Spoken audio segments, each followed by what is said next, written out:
만물의 마지막이 가까이 왔으니 그러므로 너희는 정신을 차리고 근신하여 기도하라. 무엇보다도 뜨겁게 서로 사랑할지니 사랑은 허다한 죄를 덮느니라. 서로 대접하기를 원망 없이 하고 각각 은사를 받은 대로 하나님의 여러 가지 은혜를 맡은 선한 청지기 같이 서로 봉사하라. 만일 누가 말하려면 하나님의 말씀을 하는 것 같이 하고 누가 봉사하려면 하나님이 공급하시는 힘으로 하는 것 같이 하라. 이는 범사에 예수 그리스도로 말미암아 하나님이 영광을 받으시게 하려 함이니 그에게 영광과 권능이 세세 무궁하도록 있느니라. 아멘. 여러분 영화 좋아하십니까? 보통 사람들은 이미 본 영화를 다시 보려고 하지는 않습니다. 왜냐하면 영화는 긴장감이라는 게 중요한 것인데 결말을 알아버리는 영화는 긴장감이 없기 때문입니다. 긴장감이라는 게 영화에게 있어서는 매우 중요하지만 우리의 인생에 있어서 미래를 알지 못한다는 것 때문에 그 긴장감이 오는 것이고 그래서 걱정과 염려로 이어지게 됩니다. 코로나 사태로도 보게 되면 내가 감염이 될 수도 있다라는 생각들 혹은 나도 또 감염으로 인해서 다른 사람에게 전염시키고 또 내 생명과 다른 타인의 생명들이 위태로울 수 있다는 이런 불확실성 때문에 우리는 걱정하고 두려움을 갖게 되는 것입니다.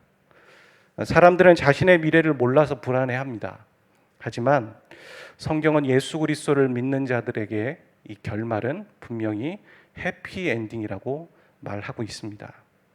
해피엔딩이라고 해서 성도에게 우리가 살아갈 때 고난과 고통이 없는 것은 아니죠. 게다가 성경에 보면 예수 그리스도의 고난에 참여해야 한다는 이런 말들을 하곤 합니다. 솔직히 이런 말을 들을 때면 부담이 팍팍 오는 게 우리의 솔직한 심정입니다. 구원받아서 하나님의 자녀가 된 것도 좋은데 거기다가 고난을 상속받는 건 왠지 부담이 되는 것입니다. 고난을 받아야 한다는 말에 우리가 부담을 느끼는 것은 여러 이유가 있겠지만 아마도 고난하면 마치 초대교회 순교자들처럼 매 맞고 돌에 맞고 또 모욕당하는 그런 것을 고난이라고 생각하는 것 같습니다. 근데 이런 게 고난이라면 아마 무슬림에 가서 복음 전하면서 살아가야지만 고난이겠죠. 이런 것만 고난은 아닙니다. 영국 출신 의사였고 그리고 복음주의 설교자로서 이 존 스토트라는 분과 함께 한국교회에 가장 많은 영향력을 끼친 목사님 중에 한 분은 마틴 로이드 존스 목사입니다. 그분은 그 로마서 주석책에서 이 고난에 대한 얘기들을 할 때 하나의 예화를 들어서 우리에게 설명합니다. 제가 예전에 이 부분을 읽고선 많이 위로가 되었는데 여러분에게 함께 소개해드리고 싶습니다. 어떤 사연이 있어서 부모님과 함께 살지 못하는 아이가 있습니다. 친척집에 맡겨진 것이죠. 보통 우리가 이런 거를 얹혀 산다라고 말합니다. 친척집에 친척들이 이 아이를 구박하는 것도 아닌데 이 아이는 괜시리 부담이 되고 신경이 쓰입니다. 그러면서 그의 바람은 하루속히 부모가 돌아와서 자신과 함께 살기를 원하는 그런 기대와 바람을 이 아이는 갖고 있는 것이죠. 구원받고 천국이 아닌 이 땅에서 살아가는 그리스도인이 마치 친척집에 맡겨진 아이와 같다라는 겁니다. 그러니까 돌에 맞고 매 맞고 순교당하는 것만 고난이 아니라 그리스도인으로서 천국이 아닌 이 땅에서 살아가면서 믿음을 지키며 살아가는 그 자체가 고난이라는 것이죠. 그러니까 우리가 구원받고 천국에 가서 주님과 함께 사는 것이 당연하겠지만 하나님의 계획은 그렇지 않습니다. 오늘 본문의 2절에 봐도 육체의 남은 때를 이 땅에서 살게 하려 한다. 그것이 하나님의 의도입니다. 근데 잠시 이 땅에 놓여진 하나님의 백성들, 당신의 자녀들을 하나님은 그냥 방치하진 않으십니다. 각별히 챙기시겠다고 하나님은 약속해 주셨습니다. 로마서 8장 26절과 28절에 보면 두 가지의 약속이 나옵니다. 첫 번째는 간구의 약속입니다. 8장 26절을 함께 읽어보기를 원합니다. 시작. 이와 같이 성령도 우리의 연약함을 도우시나니 우리는 마땅히 기도할 바를 알지 못하나 오직 성령이 말할 수 없는 탄식으로 우리를 위하여 친히 간구하시느니라. 여러분, 기도도 안 나오는 고통과 고난을 겪어보신 적이 있으십니까? 그럴 때도 성령께서는 우리를 위해 깊이 탄식하시면서 중보기도 하신다는 겁니다. 두 번째 약속은 무엇이냐면 보호하심의 약속입니다. 잘하는 말씀이죠. 우리가 알거니와 하나님을 사랑하는 자 곧 그의 뜻대로 부르심을 입은 자들에게는 모든 것이 합력하여 선을 이룬다. 여기에 나오는 모든 것은 모든 것입니다. 우리가 실수할 수 있는 것과 죄 지으며 낙심하고 시험 드는 그 모든 것까지 다 포함되는 것이죠. 이런 것들도 하나님은 선으로 이루어 가신다라고 우리에게 약속해 주고 계십니다. 그러니까 하나님도 우리가 이 땅에 살아가는 것이 심적인 부담감과 긴장감으로 살아갈 수밖에 없다라는 것을 잘 알고 계십니다. 우리가 얼마나 그렇게 그리스도인으로 살아가는데 노력하고 있습니까? 주님과 교회에 폐를 끼치지 않으려고, 그리고 선한 양심을 가지고 믿음을 지키며 나름 살아가려고 노력하고 있죠. 그것을 누구보다도 하나님은 잘 알고 계시다라고 이야기하고 있는 것이죠. 코로나 사태로 인해서 우리는 수많은 여기 나와 있는 모든 것, 그러니까 all things죠. 모든 것을 경험하고 있습니다. 또한 무엇을 위해 기도해야 될지 모를 만큼 고통과 혼란을 경험하는 사람도 있고, 또 이 영상과 이 예배를 드리는 분들 가운데 있으실지 모르겠습니다. 이럴수록 우리는 이 두 가지 약속을 믿어야 합니다. 하나님께서는 우리를 위해서 기도하고 계시고 우리를 보호하고 계십니다. 그래서 우리는 기도로 하나님 앞에 반응하고 나갈 수 있는 기회를 맞고 있는 것입니다. 이런 약속의 예가 성경에 잘 나오는데 대표적인 게 이 베드로입니다. 누가복음 22장 31절에 보면 그런 얘기가 나옵니다. 사단이 베드로를 유혹하고 시험하려고 합니다. 그것을 주님은 알고 계셨고 주님은 베드로에게 내가 너를 위해 기도하겠다라고 얘기하십니다. 그런데 57절에 보면 어떤 사건이 벌어지냐면 베드로는 부인을 합니다. 결국에는 예수님을 3번 부인하죠. 3번째 부인을 보면 욕을 안 했을 뿐이지 아마 저주하며 그 스승을, 예수를 저주하며 부인한 것 같습니다. 이렇게 보았을 때 예수님의 기도는 실패한 거죠. 그런데 그렇지 않습니다. 우리가 알고 있는 것처럼 베드로는 다시 회복됩니다. 용서함을 받고 내 양을 부탁하는 주님의 목소리에 반응하고 순종합니다. 그리고 알고 있는 것처럼 사도행전에 베드로는 사도로서 복음을 전파하며 우리가 알고 있는 것처럼 이 베드로 전서를 썼습니다. 하나님의 간구와 보호하심이 이 베드로 가운데 있었던 것이죠. 근데 우리는 이 하나님의 간구와 보호하심을 경험하지 못하고 느끼지 못하시는 것 같습니다. 하지만 여러분이 지금 이 자리에서 예배를 드리고 계시다면, 이 영상으로 하나님 앞에 예배를 드리며 그래서 믿음을 버리지 않고 하나님의 예배자로 나아가고 계시다는 것만으로도, 그것만으로도 하나님이 우리와 함께 해주고 계셨고 지금도 함께 해주고 계시다는 증거라는 것이죠. 베드로의 실패가 실패로 끝나지 않았고 이 새로운 도약과 성장의 기회가 되었습니다.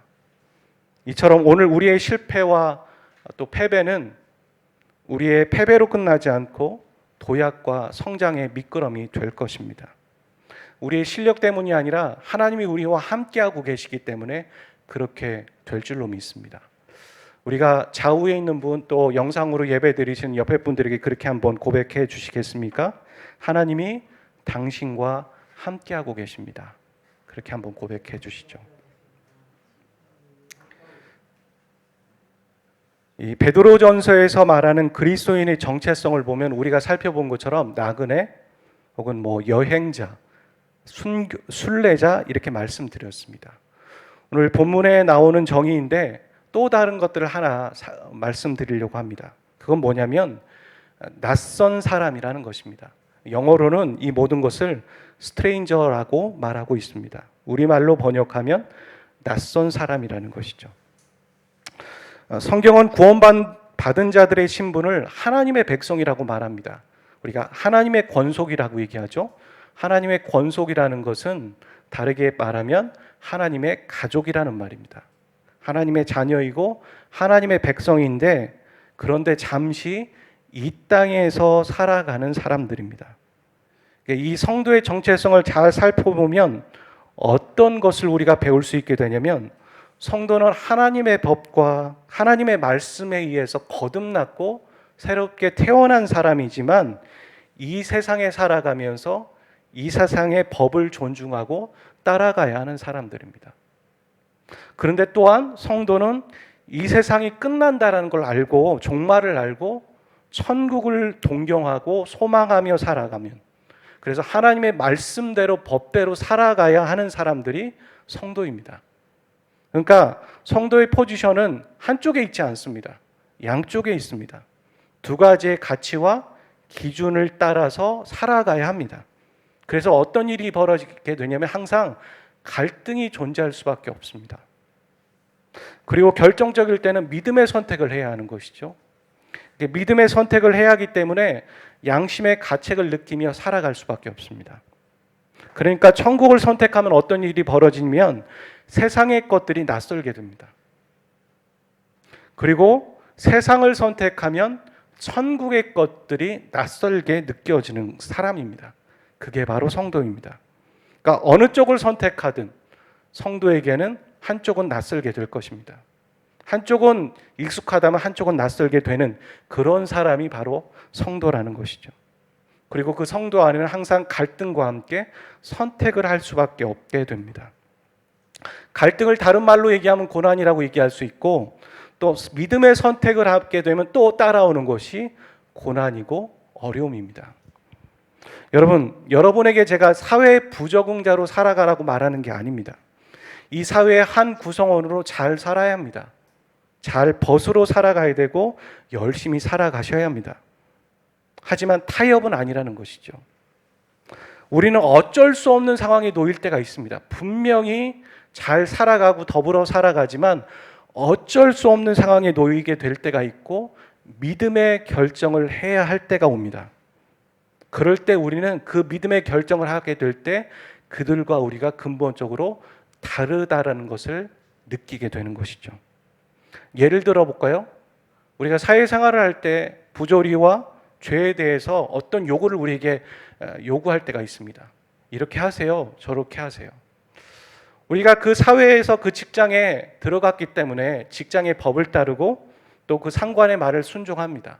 그런데 이건 아닌데 아무리 기도해도 포기할 수 없고 양보할 수 없는 어떤 수준에까지 올 때가 있죠.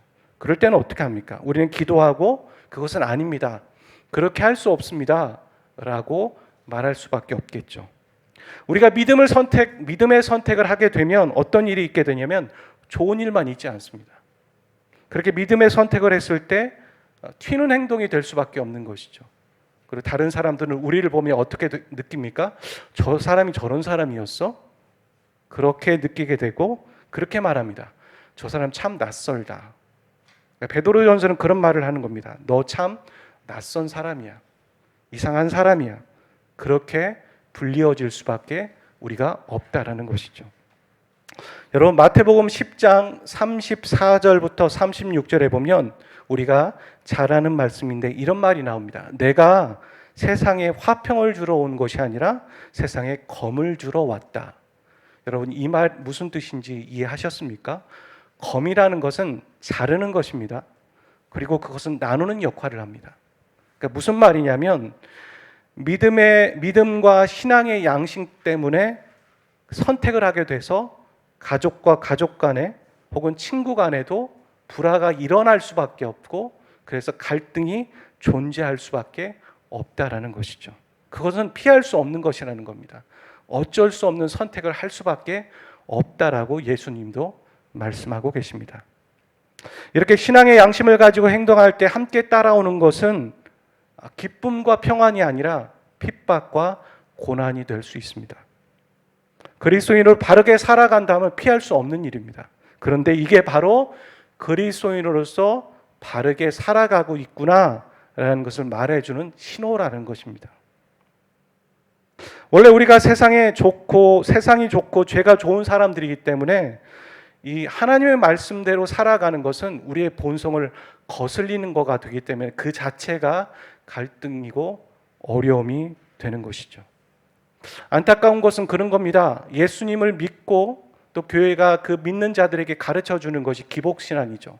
예수님 믿으면 평탄해. 예수님 믿으면 다 잘 될 거야. 그렇지 않습니다. 예수님 믿는데도 잘 안 될 수 있습니다. 당장은 어려움을 경험할 수도 있고 계속 당분간 어려움을 경험하실 수도 있습니다. 여러분, 예수님 믿으면 다 잘 된다면 사도행전에 나오는 사도들은 다 저주받은 것입니까? 아니죠. 그들도 하나님의 복을 받았습니다. 성경이 말하는 복, 그것은 영적인 복이고 어떤 때는 화평과 평안과 또 물질적인 복을 누릴 때도 있습니다. 하지만 다 그렇지 않은 것이죠. 성경이 말하는 복은 다른 것입니다. 이런 고난이 싫다면 여러분, 고난을 피하는 방법은 있습니다. 제가 여러분에게 알려드리고 싶습니다. 예수님을 안 믿으시면 됩니다. 그리고 그냥 죄인이기 때문에 받는 고난만 받으시면 됩니다. 그리고 그렇게 받고 지옥을 가시면 되는 것입니다. 오늘 본문에 베드로 전서 4장 16절부터 18절에 보면 그런 얘기를 합니다. 우리가 본문이 길기 때문에 17절부터 18절까지만 함께 읽기를 원합니다. 같이 읽겠습니다. 시작. 하나님의 집에서 심판을 시작할 때가 되었나니 만일 우리에게 먼저 하면 하나님의 복음을 순종하지 아니하는 자들의 그 마지막은 어떠하며 또 의인이 겨우 구원을 받으면 경건하지 아니한 자와 죄인은 어디에 서리요. 그러니까 무슨 말이냐면 어차피 고난은 다 받게 되는 것인데 그리스도인으로서 하나님의 자녀로서 고난받는 게 차라리 나을 겁니다. 왜냐하면 그리스도인으로 고난받는 수위가 아마 100이라면 불신자로서 고난받는 것, 그리고 앞으로 불신자이기 때문에 고난받는 것은 천이고 만이고 억이기 때문입니다. 라고 말하는 겁니다. 우리는 어차피 낯선 사람이라는 정체성을 벗어날 수는 없습니다. 그렇게 살아가는 것입니다. 자, 그렇다면 무엇이 낯설고 무엇이 어색한 행동이냐는 것이죠. 오늘 저와 여러분에게 한번 물어보겠습니다. 무엇이 낯설고 무엇이 어색한 행동이십니까? 여러분, 말씀을 읽는 게 낯설고 하나님의 음성을 듣는다라는 것이 참 어색하십니까? 여러분, 기도하고 하나님께 묻고 어려울 때 기도하는 것이 낯서십니까? 내 입에서 한숨이 나오는 건 익숙한데 찬양하는 것은 낯서십니까? 불평과 원망은 쉬운데 격려하고 칭찬하는 건 낯서십니까? 여러분, 무엇이 낯선 행동이십니까? 여러분, 이 모든 것이 낯설고 하나님이 낯설다면 여러분, 오늘 이 시간 우리가 같이 회개하였으면 좋겠습니다. 신약의 서신서들을 보면 주님이 곧 재림할 줄 알았습니다. 그래서 편지의 내용들을 보면 주님이 다시 오신다, 준비하자, 이런 뉘앙스가 다분합니다. 그런데 2000년이 지난 지금도 주님은 오시지 않으셨습니다. 그런데 말입니다, 지금의 시대를 보면 믿는 사람이든 믿지 않는 사람이든 다 그런 얘기를 합니다. 아, 말세야. 아, 세상 끝인가 봐. 이런 말을 합니다. 아마 내일 주님이 다시 오신다고 해도 전혀 이상하지 않은 시대를 우리는 살아가고 있다는 것이죠. 그러니까 이 베드로 전서든 이 서신서의 말세를 준비하는 그 메시지는 바로 오늘 우리에게 절실한 메시지고 가장 필요한 메시지라고 저는 생각합니다. 성도는 이 세상이 끝인 것을 아는 사람들입니다. 물론 세상 사람들도 이 세상이 끝인 걸 알죠. 이 세상이 끝이야. 죽으면 끝이야. 그래서 한 번뿐인 인생이야. 열심히 즐기다 살자. 이런 얘기합니다. 제가 어제 뉴스를 보는데 깜짝 놀랐습니다. 미국에 있는 어떤 젊은 청년들이 코로나 파티를 한다는 거죠. 누가 먼저 코로나 걸리나 보자. 내기한다라는 거예요. 그래서 그 코로나 파티에 참석했던 30대 젊은 사람이 죽었다는 거죠. 그래서 그 사람이 죽으면서 그랬다는 겁니다. 내가 인생에 가장 큰 실수를 한 것 같다고. 그러면 뭐 합니까? 세상 사람들은 이 세상이 끝이라고 생각하고 그래서 한 번뿐인 인생이니까 열심히 즐기며 살자라고 말합니다. 근데 그리스도인들은 그런 사람이 아니죠. 이 세상은 끝입니다. 그리고 그게 끝난 것이 아니라 끝난 이후에 지옥과 천국이 있습니다. 하나님의 심판이 있습니다. 그것을 아는 인생이죠. 그래서 세상 사람들과 성도는 분명히 결이 다릅니다. 분명히 이 세상에 살아가는 삶의 태도는 분명히 달라야 합니다. 그래서 믿지 않는 사람들이 봤을 때 말이죠. 우리를 보고 너 뭐가 다른데? 너 좀 이상한데? 너 좀 낯설다? 그렇게 들을 수밖에 없습니다. 그리고 그렇게 듣는 것이 창피한 일이 아닙니다. 그건 오히려 칭찬입니다. 손가락질을 하면서 너 좀 낯선데라고 말할지라도 생각해 보십시오. 우리의 행동이 하나님의 말씀에 입각한 것이라면 그건 칭찬입니다. 그건 감사한 일입니다. 그리고 당연한 거라고 알고 받아들이시기를 바랍니다. 오늘 말씀은 우리에게 4가지로 권면하고 있습니다. 무엇이 달라야 하는지, 어떻게 살아야 하는지 한 주 이 말씀을 붙잡고 살아가는 저와 여러분 되셨으면 좋겠습니다. 여러분 청개구리 아십니까? 무엇이든 반대로 하는 사람을 보고 참 저 사람 청개구리 같다 이런 얘기들을 합니다. 세상 사람들이 살아가는 모습과 여기서 말하는 권면은 정반대의 모습입니다. 그러니까 세상 사람들과 정반대로 살아가시면 되는 겁니다. 세상이 종말을 향해 갈 때 가면 갈수록 벌어지는 현상이 4가지가 있습니다. 첫 번째는 무엇이냐면 걱정은 하지만 기도하지 않습니다. 그게 바로 세상 사람들의 모습입니다. 여러분 이것이 여러분에게 익숙하셨습니까? 바꾸셔야 합니다. 돌이키셔야 합니다. 이와 반대로 살아가는 겁니다. 그건 바로 오늘 본문에 7절에 그렇게 얘기를 하죠. 정신을 차리고 근신하여 기도하라. 그렇게 말하고 있습니다. 여기에 정신을 차리는 것과 근신하는 것은 문장의 뉘앙스로 보면 비슷한 것입니다. 그런데 좀 디테일하게 보면 원어로 봤을 때 좀 다릅니다. 정신을 차리는 건 절제하는 것이고 근신하는 것은 술을 먹지 않는 것을 말합니다. 여러분 아이들이 컴퓨터 게임을 1시간 했다고 생각해 보세요. 1시간 했는데 그 아이에게 부모가 이렇게 말합니다. 너 얼른 가서 공부해. 그 아이가 공부를 바로 할 수 있을까요? 그렇게 못하죠. 컴퓨터에 1시간 몰입되어 있었기 때문에 각인되어 있는 머리와 생각들을 전환해야 합니다. 환기가 필요한 것이죠. 그리고 다시 공부하는데도 집중하려면 시간이 또 필요합니다. 그러니까 모든 일에는 예비 동작이라는 게 필요한 것이죠. 정신을 차리는 건 예비 동작과도 같습니다. 정신을 차리는 건 우리의 일상에서 어떤 것이냐면 죄라고까지 생각하지 않지만 우리가 과하게 몰입하고 절제하지 않고 무분별하게 우리의 시간을 과하게 투자하는 것들을 말합니다. 예를 들어서 핸드폰이 될 수 있겠죠. 핸드폰에 있는 어떤 유튜브가 될 수도 있고 인별그램이 될 수도 있고요. 또 게임이 될 수도 있습니다. 또 여성들에게는 쇼핑이 될 수도 있습니다. 어떤 것이든 과하게 몰입하며 시간을 많이 투자하는 것들, 그것들을 절제하라는 것입니다. 근신하는 것은 또 무엇입니까? 죄에서 떠나는 것을 말합니다. 그렇게 모든 2가지의 예비 동작을 했을 때 그 다음에 기도할 수 있다는 겁니다. 우리는 갑자기 기도할 수 있지 않아요. 우리는 인간이기 때문에 몰입하기 위해서 집중하기 위해서 예비 동작이라는 게 여러 장치들이 필요한 것이죠. 걱정만 하고선 기도하지 않는 이유는 기도가 중요하지 않아서가 아닙니다. 기도가 중요하다는 걸 몰라서가 아니에요. 그게 아니라 걱정할 수밖에 없는 패턴들로 우리가 살아가고 있잖아요. 그래서 기도까지 나가지 않는 것입니다. 걱정할 수밖에 없는 일들에 우리의 마음과 시간이 많이 집중되어 있습니다. 우리 한번 생각해 보십시오. 핸드폰에서 전해지는 수많은 코로나의 뉴스를 들으며 두려워합니다. 들을 수 있어요. 뉴스를 보지 말라는 얘기가 아닙니다. 근데 그것을 계속 보면서 우리 안에 걱정이 쌓이고 두려움이 쌓이고 공포가 옵니다. 그러면서 기도까지 나가지 않게 되는 것이죠. 걱정만 하다가 잠을 지새우는 것이죠. 그래서 그것을 벗어나야 합니다. 적당히 봐야 합니다. 절제할 줄 알아야 합니다. 그래야 기도의 세계로 나아갈 수 있습니다.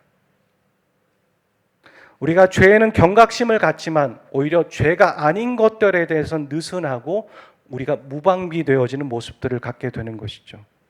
그런 것들이 기도의 예비 동작을 막는 것입니다. 기도하지 않는 사람의 뇌를 보았더니 제가 전에 말씀드렸죠. 뇌는 텅 비어 있고 간을 보았더니 간이 부어 있더라. 이런 말이 있는데 자신의 힘으로 살아갈 수 있다라고 생각하는 사람들이 기도하지 않는 것입니다. 성도는 기도가 낯선 게 아니라 익숙한 사람이어야 합니다. 되려 기도하지 않는 게 낯설어야 합니다. 내가 기도하지 않는 걸 보고 너 참 낯설다 이런 말이 나와야 되는 것이에요. 기도하는 걸 보고 그래, 이게 당연한 거야 라고 생각하시고 그렇게 살아가셔야 합니다. 우리가 베델교회가 40일, 21일 기도를 하다가 이제 연장해서 40일 기도를 합니다. 제가 21일 기도를 한 이유가 있습니다. 어떤 분이 물었습니다. 왜 꼭 21일입니까? 어떤 데이터에 보니까, 실험에 보니까 어떤 사람이 어떤 일들을 익숙하고 또 그것을 습관처럼 할 수 있는 데에는 적어도 21일이라는 시간이 필요하다는 것이죠. 21일 동안 반복해서 어떤 일들을 해나갈 때 그것이 자신의 습관이 된다는 것입니다. 그래서 그거에 착안해서 제가 21일이라는 날짜를 정했는데 우리가 코로나의 사태를 보면서 우리가 이것을 위해서 계속 기도할 수밖에 없다라는 그런 의견들이 충분했고 모두에게 공감이 있었기 때문에 40일을 정해놓고 기도하고 이후엔 또 다시 생각을 해보려고 합니다. 여러분 이런 방법을 통해서라도 우리가 기도의 습관을 들이고 기도가 익숙한 저와 여러분 되시기를 주의 이름으로 축복합니다. 두 번째, 세상은 어떻게 갈 것이냐면 서로 사랑하지 않고 비판만 할 것입니다. 여러분 이게 낯서셔야 합니다. 무엇이든 틀어막고 은혜만을 말하라는 얘기가 아닙니다. 하지만 이 말을 할 때 여러분 안에 그런 마음이 있죠. 조금이라도 어떤 대상에 대해서 혹은 내 자신이 찔리는 게 있으시다면 성령님께서 여러분에게 말씀하시는 거예요. 제가 구체적으로 어떤 것을 이렇게 하라고 말씀드리지 않겠습니다. 이것은 각자에게 다 다르다고 생각합니다. 여러분 서로 사랑하지 않고 비판만 하고 있는 대상과 어떤 사건이 있으십니까? 여러분 그것이 지금 제가 이 말을 할 때, 이 말씀을 할 때 찔리신다면 그것을 바꾸시면 됩니다. 성령님께 순종하십시오. 그래서 우리는 반대로 살아야 합니다. 뜨겁게 서로 사랑할지니 사랑은 허다한 죄를 덮느니라. 8절에 그렇게 말하죠.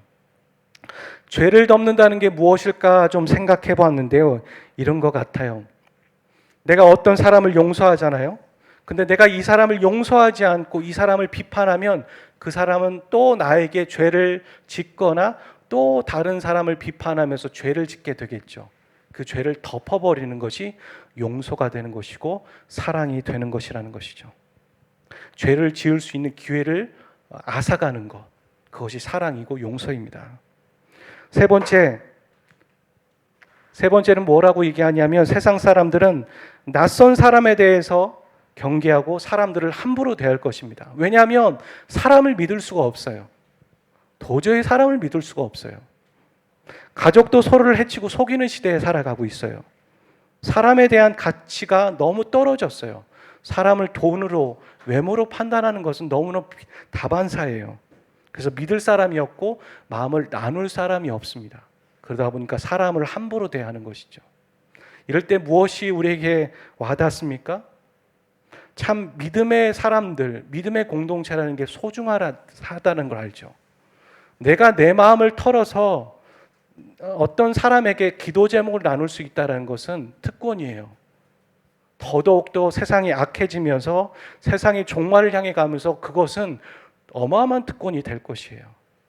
여러분, 이 영상을 보시는 분들 중에 믿음의 공동체를 선택하지 않고 혼자 어두운 데서 신앙생활하고 계십니까? 빛으로 나오십시오. 믿음의 사람들이 곳곳에 있습니다. 그런 선택을 하시고 공동체 생활을 하고 신앙생활을 해 가보시기를 바랍니다. 네 번째, 세상은 어떻게 갈 것이냐면 자신만을 알고 살아갈 것이에요. 자신만을 위해 살아가는 사람이 될 것입니다. 개인주의, 이기주의가 만연되어 있는 시대에 살아가고 있습니다. 다들 자신만을 위해 살아갑니다. 코로나로 인해서 모든 게 멈춰버린 것 같습니다. 우리의 신앙도 잠시 스탑한 것 같고요. 우리가 다른 사람을 섬기고 돌아보는 일도 잠시 멈춘 것 같습니다. 다 코로나 핑계됩니다. 핑계라고 저는 생각합니다. 만날 수 없습니다. 맞습니다. 만날 수는 없지만 전화할 수 있어요. 만날 수 없지만 문자 보낼 수 있어요. 만날 수 없지만 따뜻한 마음 보낼 수 있고 기도할 수 있어요. 근데 우리는 마치 코로나 때문에 모든 것이 멈췄기 때문에 우리의 신앙도 멈추고 우리가 다른 사람을 돌아보는 일도 멈춰야 된다라고 생각하고 있는 것 같습니다. 여러분, 이보다 더한 전쟁 가운데 있을 때도 사람들은 복음을 전했고 해야 할 일 다 했습니다. 이것이 전쟁보다 더 위험한 상황일까요? 해야 할 일을 하며 살아야 합니다. 핑계대지 않고 나태하지 않고 해야 할 것을 하며 살아야 합니다. 자꾸 나는 안 돼, 나는 두려워, 나는 못해 라고 말하는 것이 아니라 앞에 나가셔야 합니다. 다시 도전하며 믿음의 삶을 살아가셔야 합니다. 성도를 이 땅 가운데 두신 이유가 있습니다. 그냥 고난과 어려움을 겪으며 살라고 두신 게 아니라 복음을 전하며 하나님의 사람을 돌아보라고 또 하나님의 교회를 세우라고 하나님이 이 땅 가운데 우리를 부탁하셨고 맡기셨습니다. 나 하나 건사기 버거운데 누구를 챙겨? 그렇죠. 오늘 우리가 그런 말을 하죠. 내가 어떤 일들을 하면 내 영혼이 소진되잖아. 과연 하나님의 말씀대로 살아가면 주님께서 베드로에게 그렇게 말씀하셨잖아요. 내 양을 맡긴다. 내 양을 위해서 좀 살아줄래? 라고 했을 때 베드로는 소진됐을까요? 소진되는데도 하나님의 말씀을 꾸역꾸역 지키며 사는 것일까요? 아니죠. 내가 50을 쓰면 50이 돌아올까요? 그건 우리의 논리예요. 그렇지 않더라고요. 내가 50을 누구에게 나눠줬는데요. 돌아오는 게 100이더라고요. 신기해요. 하나님의 원리는 참 신기해요. 근데 우리가 믿음으로 도전해야 되거든요. 50을 주면 없어질 것 같은 게 우리의 솔직한 믿음이거든요. 50을 주면 50밖에 못 돌아올 것 같은 마음이 우리 안에 있거든요. 그러니까 우리에게 필요한 건 믿음이에요. 하나님이 그렇게 말씀하셨으면 그렇게 살아가는 거예요. 다 멈춰버리면 영적인 어린 심령들은 누가 챙겨야 할까요? 여러분, 우리가 서로에 대한 관심이 분명히 있으십니까? 서로에 대해서 걱정이 되십니까? 여러분, 그렇다면 따뜻한 문자하고 연락하고 돌아보셔야 돼요. 우리는 혼자 살아갈 수 없어요. 서로가 서로를 격려하며 살아가는 거예요. 저도 그랬어요. 사람인지라 목회자이고 앞에서 사람들에게 기도합시다, 힘내십시다 그렇게 말하지만 저도 지칠 때가 있죠. 어제가 그랬던 것 같아요. 설교를 준비하고 매일 반복되는 일상이지만 좀 지치는 감이 있었어요. 이 코로나가 언제 끝나지? 참 언제까지 우리가 이렇게 살아가야 되는 것이지? 자, 그런 생각들을 하면서 정부가 교회에 예배 이외에 다른 모임을 하지 말라는 게 너무나도 그럴 수 있다고 생각해요. 그러면서도 우리가 언제까지 이렇게 살아가야 되지? 그런 생각을 하면서 잠깐 힘들었어요. 참 힘들었는데 어떤 분이 단톡방에 말씀을 나누시는데 그 말씀이 참 위로가 됐어요. 참 위로가 되면서 힘이 되더라고요. 사람은 그런 거예요. 별거 아니라고 생각할 수 있지만 나의 한마디가 누구에겐 힘이 돼요. 잘 있었니? 잘 지내고 있어? 밥은 먹고 다니니? 건강하니? 내가 너를 위해서 기도할게. 왜 저만 그렇게 해야 될까요? 믿음의 어떤 리더들만 그렇게 해야 할까요? 아니에요. 우린 누구나 그 얘기 할 수 있어요. 그 말을 함으로 우리는 서로에게 힘이 되어지고 격려가 되어주는 사람이죠. 마지막 말씀 10절에 그러죠. 선한 청지기 같이 서로 봉사하라. 청지기는 주인이 아니에요. 내 것이 내게 아니라는 말입니다. 내가 갖고 있는 돈과 내가 갖고 있는 차와 내가 갖고 있는 건강이 내게 아니에요. 내가 갖고 있는 지금의 인생이 내게 아니에요. 나는 예수 그리스도 안에서 이미 죽었고 새로운 내 안에 계신 예수 그리스도인으로 살아난 인생이에요. 새로운 제 인생을 살아가고 있거든요. 그래서 청지기의 삶을 사는 거예요. 청지기는 주인이 아니라 주인에게 받은 것을 잘 사용하는 사람이에요. 함부로가 아니라. 그래서 우리의 건강도, 우리의 물질도, 우리의 달란트도 다른 영혼들을 위해 살아갈 수 있어야 하는 것이죠. 저는 짧은 목회를 하고 짧은 인생을 살아가면서 세상에 가장 두려운 사람이 한 명 있어요. 조폭도 아니에요. 교회 안에 있는 믿는 사람들 중에 가장 두려운 사람이 있어요. 진심이에요. 하나님의 생명의 말씀인 것 같고 정말 하나님의 말씀이 선포되어지고 있는데 그 말씀을 듣고서도 하나님의 말씀을 찾는 사람이에요. 분명히 느껴지고 있는데 그 말씀을 가볍게 여기며 그냥 자기 마음대로 살아가는 사람이 가장 무서워요.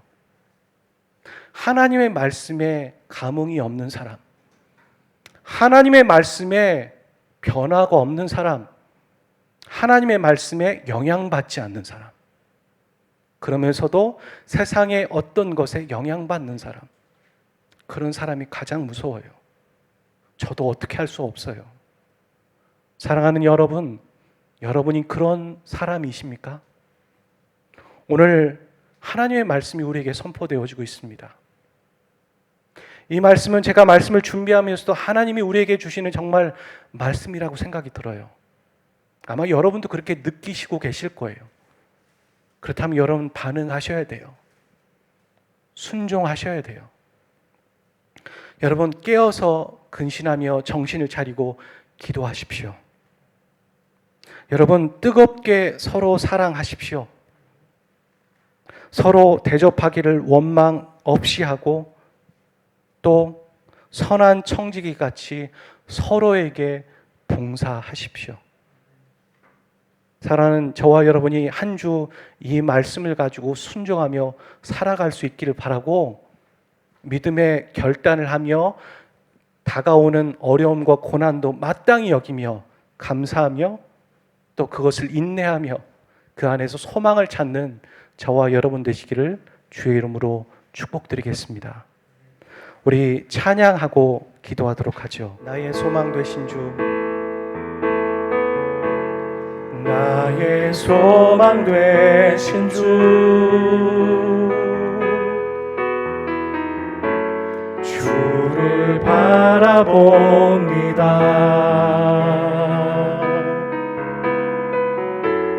다시 오실 나의 왕 예수, 주를 기다립니다. 다시 한번 고백합시다. 나의 소망, 나의 소망 되신 주, 주를 기다립니다.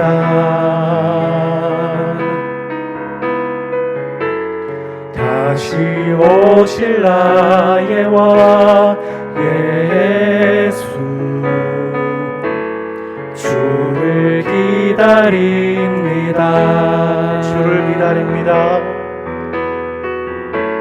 주를 기다립니다. 밤이나 낮이나 어제나 오늘도 영원히 주만 찬양해.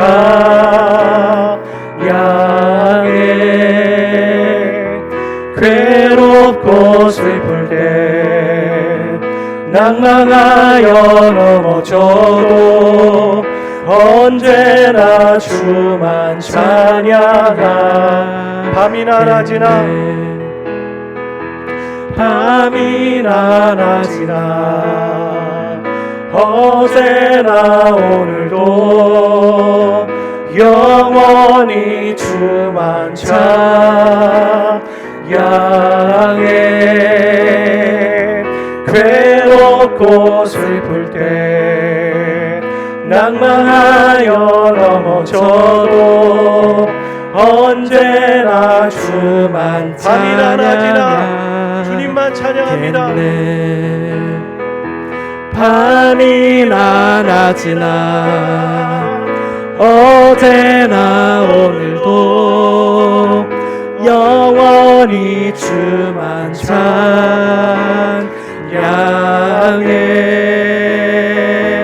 괴롭고 슬플 때 낭망하여 넘어져도 언제나 주만 밤이나 낮이나 찬양하겠네. 주님만 찬양합니다. 밤이나 낮이나 어제나 오늘도 영원히 주만 찬양해.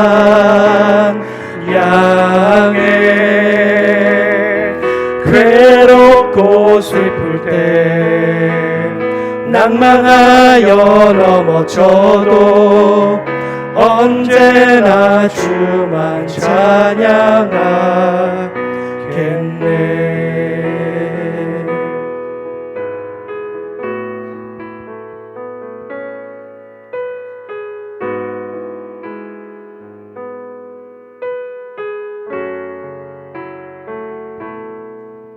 같이 기도합니다. 주님 주시는 기도 제목 가지고 같이 기도합니다. 우리의 어려운 마음들을 우리 안에 갖고 있지 않기를 원합니다. 염려와 근심으로 갖고 있지 않기를 원합니다. 이 시간 하나님 앞에 다 내어드리길 원합니다. 그 옥합을 깨트리는 향유 옥합을 깨트린 여인처럼 우리의 소중한 마음이지만 그것들을 깨트려 하나님 앞에 다 토로하고 고백하기를 원합니다. 나의 믿음 없음 또한 고백하기를 원합니다. 같이 기도하겠습니다.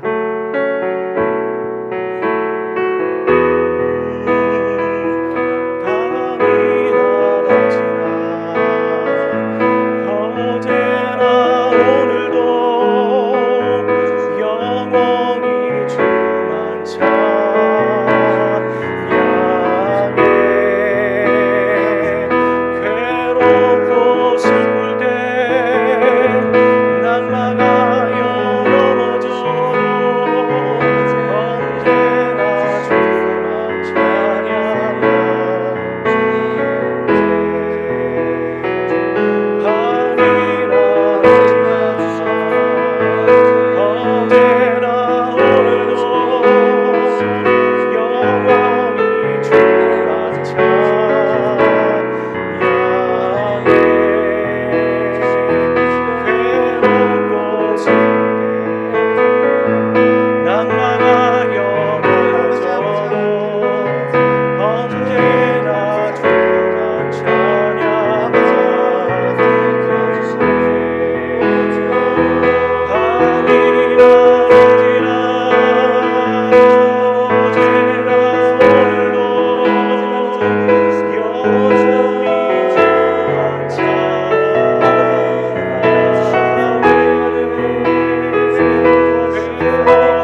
코로나 사태를 놓고 주님 앞에 기도하기를 원합니다. 우리가 이것을 보면서 누가 어디서부터 시작되어진지 모르겠지만 처음에는 어떻게 해결되겠지, 어떻게 이겨나가겠지 라고 말하다가 다시 재발되면서 우리 안에는 많은 혼란들이 있고 그제서야 우리는 우리 자신을 되돌아보며 하나님, 우리가 무엇을 잘못했습니까? 우리의 연약함을 봅니다. 그렇게 말하고 있는 사람들도 있습니다. 우리가 우리 자신을 먼저 회개하며 나갑니다. 그리스도인으로서 바르게 살지 못하였던 모습들, 아담과 하와의 모습들을 보면 그들이 죄를 졌기 때문에 그 땅이 저주를 받는 모습들을 보곤 합니다. 우리가 이렇게 생각하며 같이 회개하기를 원하고, 또한 코로나의 일선에서 싸우는 수많은 의료진들, 또 정부의 또 공무원들과 관료들을 올려드리고 기도하고, 또한 치료제와 백신들이 개발되기를 위해서 기도하며, 또한 이름도 없고 정말 어렵게 살아가는 사람들, 그들이 예수님을 바라보지 못하기 때문에 소망 없이 살아가서 정말 절망과 또 낙심 가운데 하루하루를 살아가는 그런 수많은 사람들을 위해서 같이 이 시간 같이 기도하기를 소원합니다. 기도하겠습니다. 하나님 아버지, 우리가 잘못한 것들이 있다면 회개하고 주님 앞에 겸비하기를 원합니다. 다시 주님 앞에 겸손하기를 원합니다. 교회가 잘못한 것들이 있다면 보여주십시오. 알려주십시오. 우리가 하나님 앞에 내어드리기를 원합니다. 우리의 교만함들을 꺾어주십시오. 우리의 소망 없이 살아가는 모습들을 다시 바라보게 하여 주십시오. 하나님, 의료진들과 관료들을 올려드립니다. 힘 주십시오. 낙심하지 않게 도와주십시오. 포기하지 않게 도와주십시오. 특별히 관료들에게 공정성과 투명성을 갖게 하여 주시고, 그들이 사람들에게 소망을 주고 힘을 줄 수 있는 자로 서게 도와주십시오. 하나님, 치료제와 백신을 만드는 제약회사들과 수많은 사람들이 그것을 정쟁의 도구로 삼지 않게 하시고 힘의 권력의 논리로 삼지 않게 하여 주시며, 모든 사람에게 나눌 수 있는 공평한 역할들을 하게 도와주십시오. 지혜 주십시오. 만들 수 있게 하여 주십시오. 하나님, 이름도 없고 수많은 낙심과 절망 가운데 살아가는 상인들과 개인들이 있습니다. 하나님, 찾아가 주십시오. 만나 주십시오. 그들에게 소망이 되어 주십시오. 예수님이 참 소망임을 알게 도와주십시오. 사랑의 아버지 하나님, 오늘 우리에게 주시는 말씀을 가지고 순종하며 살아갈 수 있기를 원합니다. 또한 코로나 때문에 힘들어하는 성도들과 수많은 사람들에게 힘 주시고 소망이 되어 주십시오. 우리 주님만 바라보는 인생 되기를 원합니다. 이제는 우리 주 예수 그리스도의 은혜와 아버지 하나님의 극진하신 사랑하심과 성령님의 교통하심이 하나님의 말씀을 듣고 그 말씀대로 살아가기로 결정하는 여기 있는 모든 예배자들 그 심령 위에 이제부터 영원까지 항상 함께 하시기를 간절히 축원하옵나이다. 아멘.